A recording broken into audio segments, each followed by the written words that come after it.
हम देखेंगे ये जो पुस्तक है सलोनी हिंदी, इसका पहला पाठ है भाषा और व्याकरण। मनुष्य इस संसार का सबसे विवेकशील प्राणी है। वह जिस समाज में रहता है उस समाज के अन्य सदस्यों के साथ उसे परस्पर विचार विनिमय की आवश्यकता पड़ती है। मनुष्य के इन्हीं भावों और विचारों को एक दूसरे तक पहुंचाने की आवश्यकता ने जिस माध्यम को जन्म दिया वह भाषा है। अर्थात विवेकशील प्राणी है, यानी कि बुद्धिमान प्राणी है। मनुष्य क्या है? एक बुद्धिमान प्राणी है और वो समाज में रहता है, और समाज में जब रहता है तो अन्य सदस्यों के साथ उसे परस्पर विचार विनिमय, यानी कि अपने विचारों को हम एक दूसरे को बताते हैं, आदान प्रदान करते हैं, यानी उनके विचार सुनते हैं, उनके भी विचार सुनते हैं, ऐसे करके इसे विचार विनिमय कहते हैं कि हमें आवश्यकता पड़ती है। मनुष्य के इन्हीं भावों को और विचारों को एक दूसरे तक पहुंचाने की आवश्यकता ने जिस माध्यम को जन्म दिया वह भाषा है। अब अपने भावों को और विचारों को हम एक दूसरे तक कैसे पहुंचाएंगे? जब तक कि हमें कोई तो भाषा होनी चाहिए ना। हम देखते हैं बहुत सारी भाषाएं हैं हमारे देश में ना, तेलुगु है, तमिल है, मलयालम है, हिंदी है, इंग्लिश है, ऐसे करके बहुत सारी भाषाएं। तो ये भाषा जो है वो एक दूसरे तक अपने विचारों को पहुंचाने का माध्यम है। भाषा शब्द की उत्पत्ति संस्कृत की भाष धातु से हुई है, जिसका अर्थ है बोलना। मनुष्य जब बोलता है तो उसके मुख से जो सार्थक ध्वनियाँ निकलती है उनसे ही शब्दों का निर्माण होता है। भाषा के द्वारा विचार प्रकट करने के लिए शब्दों और वाक्यों को बोलकर या लिखकर प्रयोग किया जाता है, यही भाषा कहलाती है। या तो हम लिखकर बताते हैं या तो फिर बोलकर, जिस भाषा में हम बोल रहे हैं वही तो भाषा कहलाती है।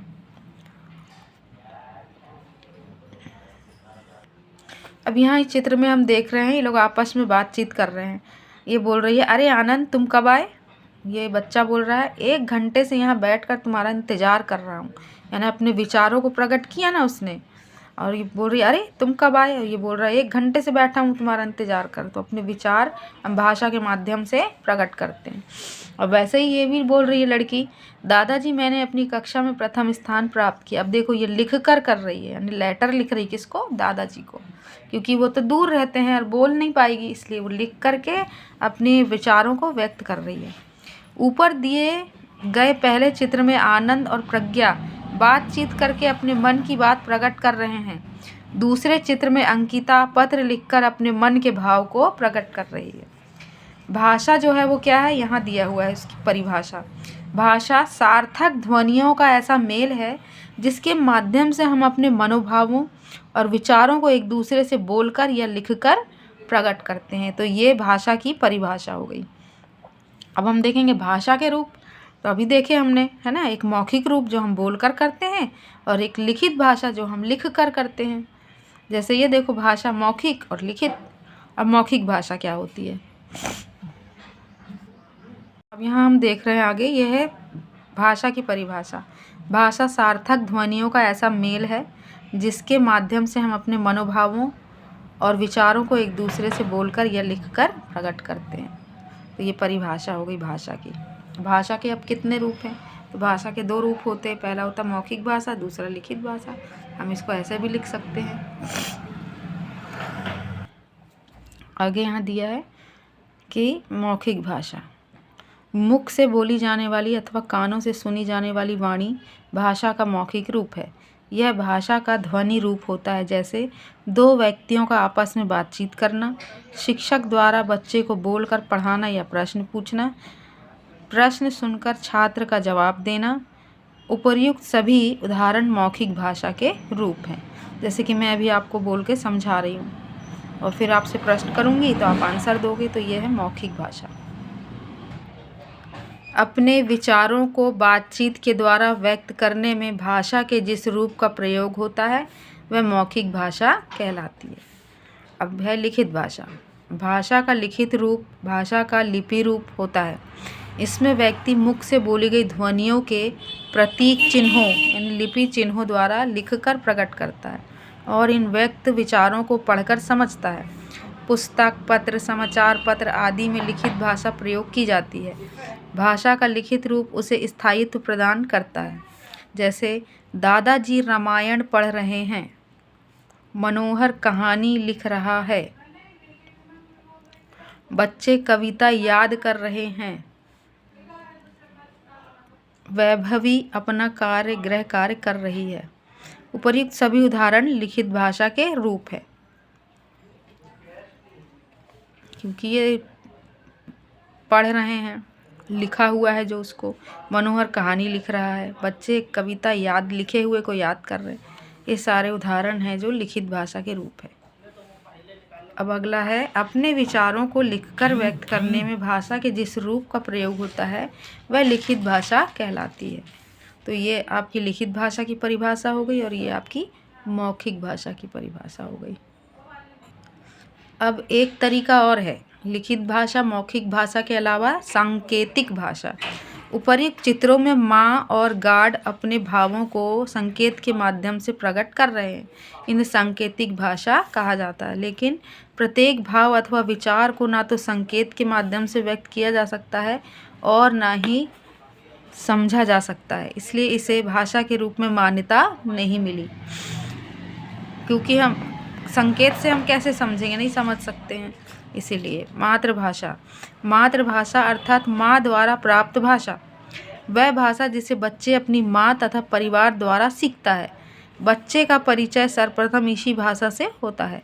यदि बच्चा बंगाली परिवार से है तो उसकी मातृभाषा बंगला होगी, यदि वह गुजराती परिवार से है तो उसकी मातृभाषा गुजराती होगी।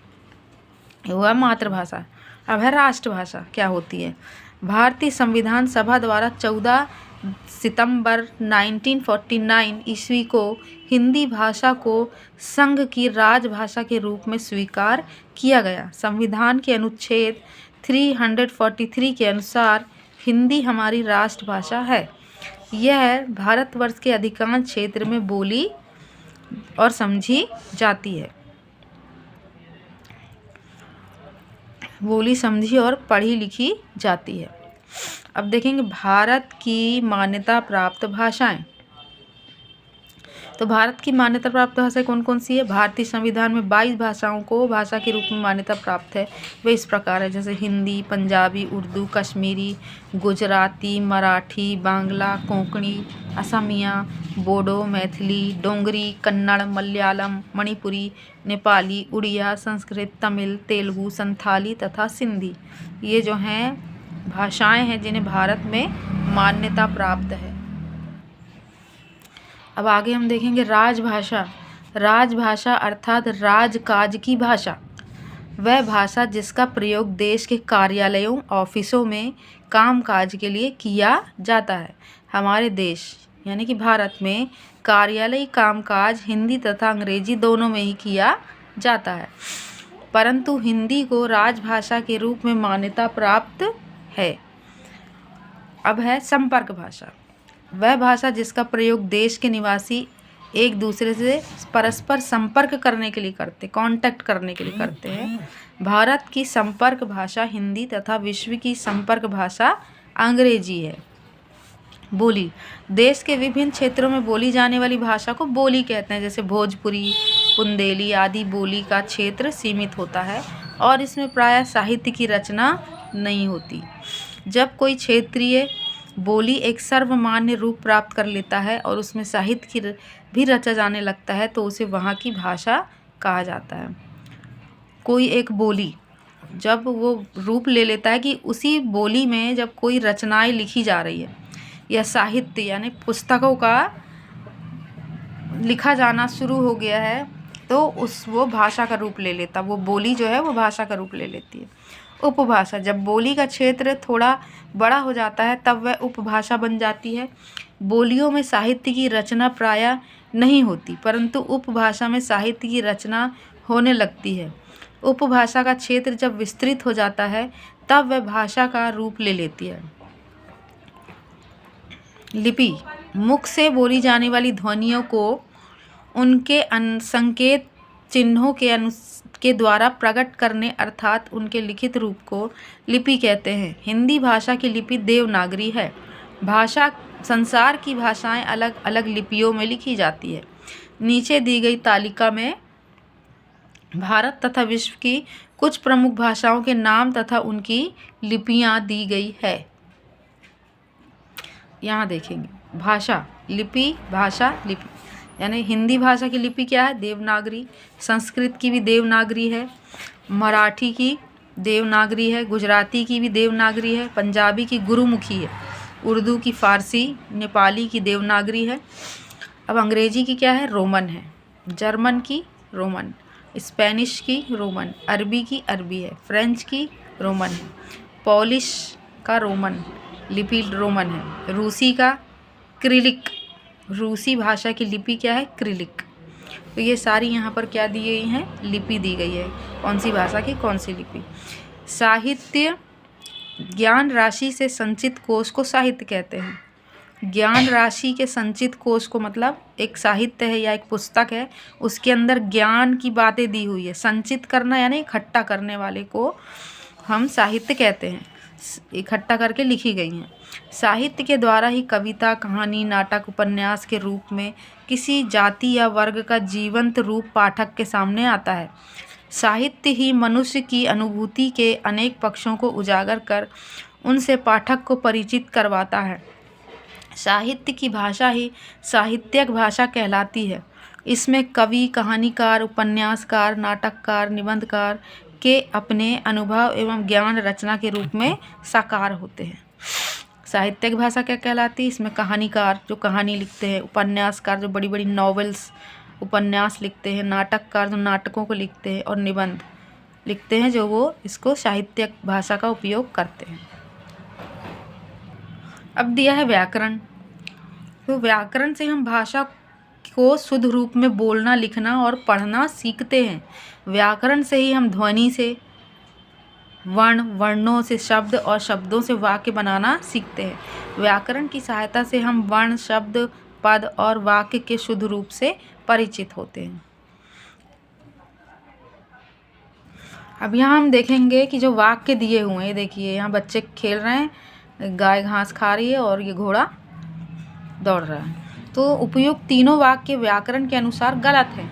आइए पता लगाते हैं कि वाक्यों में किस प्रकार की गलती है। वाक्य है पहला, बच्चे मैदान पर खेल रहे हैं, तो ये गलत है। इसका सही वाक्य क्या होगा?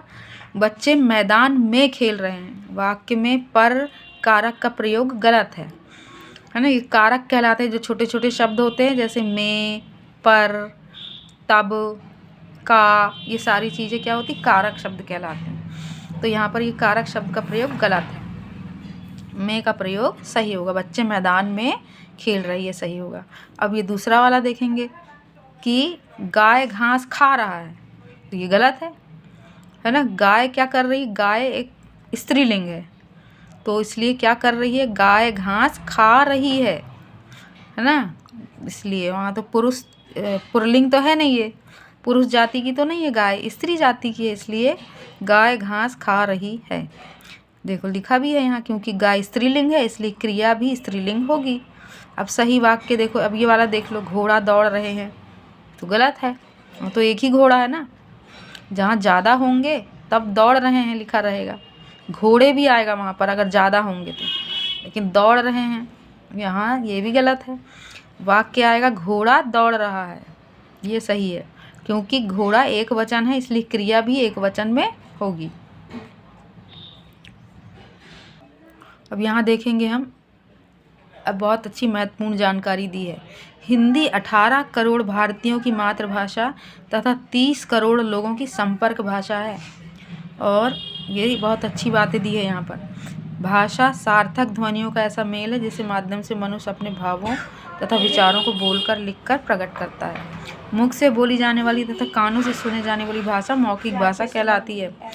लिखकर व्यक्त की जाने वाली तथा पढ़कर समझी जाने वाली लिखित भाषा कहलाती है। मातृभाषा बच्चा अपनी माँ तथा परिवार के द्वारा सीखता है। अब आगे यहाँ दिया है, हिंदी हमारी राष्ट्रभाषा है। भारतीय संविधान में 22 भाषाओं को भाषा के रूप में मान्यता प्राप्त है।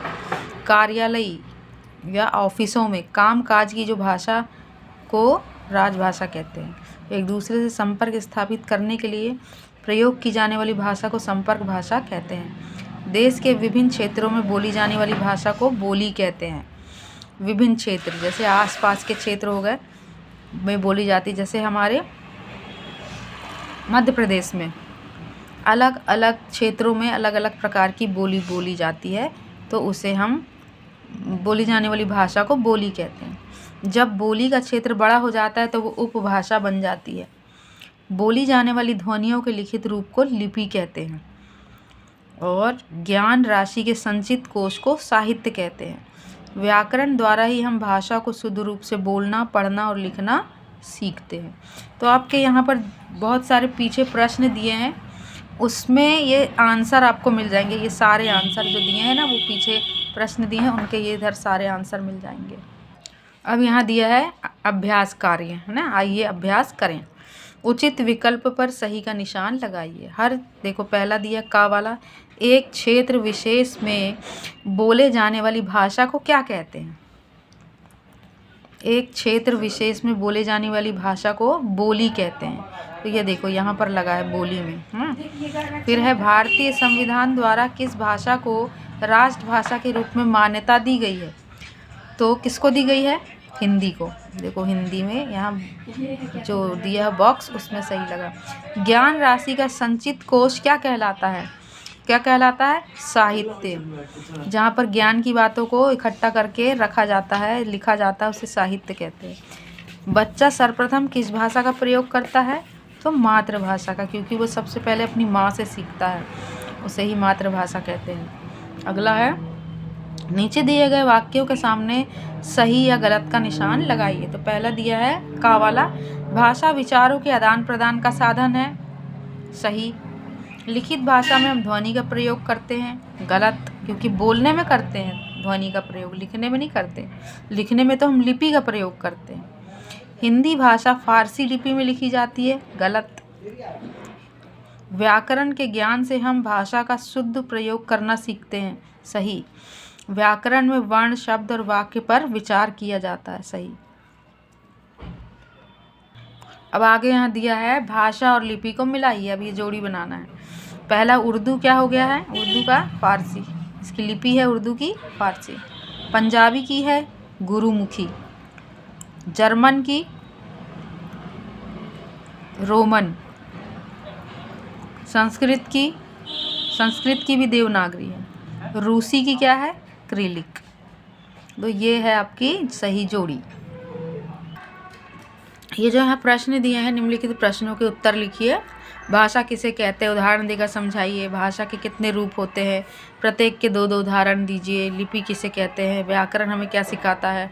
व्याकरण के कितने विभाग होते हैं? नाम लिखिए। तो ये जो सारे प्रश्न हैं आपके, इसका उत्तर आपको 8वें पेज में मिलेगा। 8वें पेज में, ये जो 8वां पेज है यहाँ पर आपको इसके उत्तर मिल जाएंगे, यहाँ और आगे भी सारे दिए हुए हैं।